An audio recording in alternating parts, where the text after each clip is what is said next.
बनी हुई है। इन सब के बीच बता दें आपको, दिल्ली दंगों से जुड़ी हुई एक बड़ी खबर जो आज के एजेंडे में हमारी है।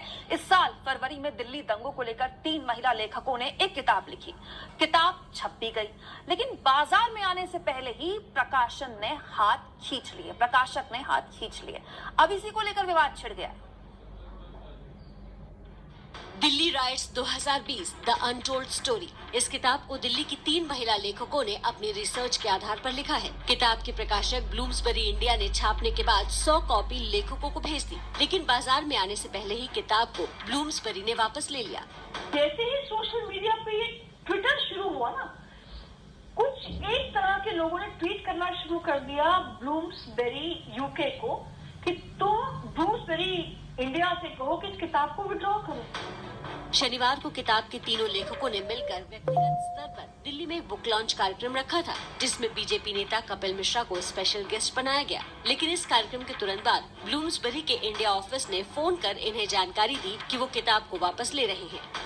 एक एक लाइन का हमारा जो कंटेंट है वो पूरा वेटेड है, पूरा उनकी टीम ने देखा हुआ है, उनको कंटेंट उन्हीं के द्वारा अप्रूव्ड है, तो कंटेंट का तो कोई इशू था ही नहीं। कपिल मिश्रा को बुलाया गया, इसलिए आइडियोलॉजिकल हो गया। देखिए, किसी भी रिसर्च का काम होता है कि जो एग्जिस्टिंग नैरेटिव है उसको क्वेश्चन करें, और एग्जिस्टिंग नैरेटिव ये बना हुआ है that Kapil Mishra is responsible for the rights. हम एकेडमिक फ्रीडम अप्रोप्रिएट करते हैं टू क्वेश्चन एनी नैरेटिव। किताब के निष्कर्ष के रूप में तीनों लेखकों ने ये माना है कि दिल्ली दंगे की अचानक शुरुआत नहीं हुई, बल्कि दंगों की प्लानिंग की गई थी। इस दंगे में कुछ मुस्लिम और मुस्लिम परस्त अर्बन नक्सल लोगों ने मिलकर साजिश रची थी। कपिल मिश्रा पर दिल्ली दंगों को भड़काने के आरोप निराधार थे। किताब को लेकर बीजेपी नेता कपिल मिश्रा बात करने से बचते रहे। चलिए इसी खबर पर सीधे रविकांत के पास चलते हैं। हमारे सहयोगी रविकांत मौजूद हैं दिल्ली से।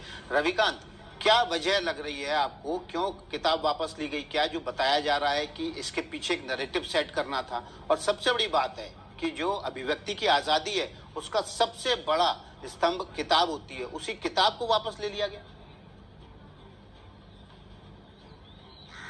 देखिए, निश्चित रूप से ये अभिव्यक्ति की आजादी का जो लोग ठेकेदारी करते हैं, उन्हीं लोगों ने इस किताब को वापस लिया, ऐसा लेखिकाएं कह रही हैं। और इसमें कहीं न कहीं बात सच भी है कि एक किताब से इतना डरने की क्या जरूरत है जब वो किताब प्रकाशक ने ऑलरेडी छाप करके 100 कॉपी दे दी है। इसका मतलब है कि प्रकाशक को कंटेंट से कोई दिक्कत नहीं है।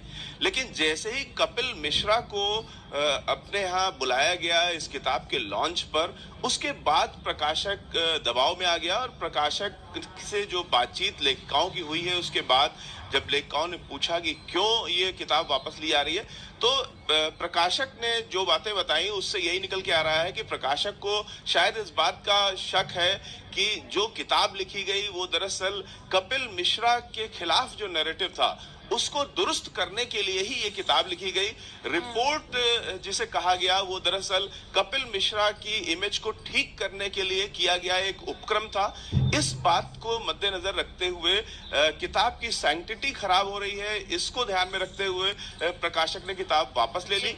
लेकिन चूंकि ये किताब छपने के बाद वापस ली गई, तो निश्चित रूप से ये अभिव्यक्ति की स्वतंत्रता पर एक हमला है।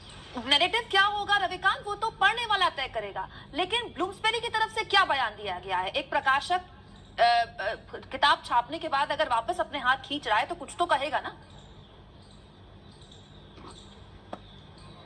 निश्चित रूप से जो लेखिकाओं से खुद प्रकाशक ने कहा उसका मतलब यही था कि उन्होंने चूंकि कपिल मिश्रा को बुलाया तो रिपोर्ट किसी भी तरीके से किसी पार्टी विशेष या किसी व्यक्ति विशेष की ओर जाती हुई नहीं दिखनी चाहिए। और ये जो रिपोर्ट है किताब के रूप में, इसके लॉन्च पे ही एक ऐसे व्यक्ति को बुलाना जिस पर दंगे के को भड़काने के आरोप लगे थे, तो इससे रविकांत आएंगे आपके पास। बीच में आपको रोकना पड़ रहा है क्योंकि इस बीच एक बड़ी खबर आ रही है। बड़ी खबर यह है कि आज जहां कांग्रेस वर्किंग कमेटी की बैठक में यह तय होना है कि कांग्रेस का अध्यक्ष कौन होगा, मोदी सरकार पर निशाना साध रहे हैं राहुल गांधी। इस वक्त की बड़ी खबर है, बेरोजगारी को लेकर राहुल गांधी ने मोदी सरकार पर निशाना साधा है। ट्वीट करके राहुल गांधी ने निशाना साधा है मोदी सरकार पर बेरोजगारी को लेकर। तो बेरोजगारी को लेकर निशाने पर राहुल गांधी के केंद्र की मोदी सरकार, क्या ये इस बात के संकेत हैं कि राहुल गांधी के नाम पर जो चर्चा हो रही है उसको बल मिले आगे और राहुल गांधी एक्शन में? राहुल गांधी ने ट्वीट करके कहा है, 1 नौकरी 1000 बेरोजगार, क्या कर दिया देश का हाल। ये ट्वीट किया है राहुल गांधी ने। ये ट्वीट उनका कांग्रेस वर्किंग कमेटी की 11 बजे की बैठक से पहले आया है।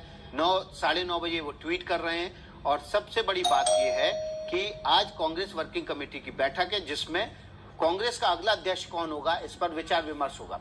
वापस रविकांत के पास चलते हैं। रविकांत, ऐसा लग रहा है कि ये कपिल मिश्रा को जानबूझकर इसी नैरेटिव में रखा जाए कि वही इस दंगे का असली जिसको कहते हैं सूत्रधार है, जबकि उसके खिलाफ ना तो कोई एफआईआर है, ना उसके खिलाफ ऐसे कोई सबूत मिले हैं कि उसने दंगे भड़काए।